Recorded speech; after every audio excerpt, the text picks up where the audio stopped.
O'rtoqlar, Instagramda ko'rgan bo'lsanglar, qanaqadir blogerlar daydi degan Dilbar bilan Yulduzda xabar yo'q, nomerini ham, uyini ham bilmasdan turib, o'zini kartasini o'sha bloger internetga qo'yib yuboribdi.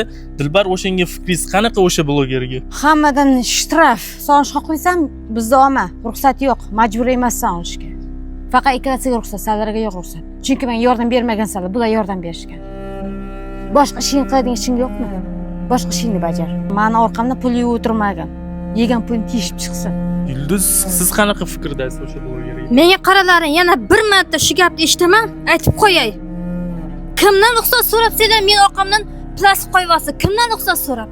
Ya kimdan ruxsat so'rab plastik qo'yib pul olib berib olsam menga? Xo'sh, gapir. Ko'tingdan kelam kirib kel holimga. Erkakmisan, yig'ishtir qilig'ingda. Yana bir marta eshitaman shu gapni, aytib qo'yay. Prezidentga chiqib borib, Shavkat Mirziyoyevga yozib beraman. Biz haqqimizda videolarni o'chirib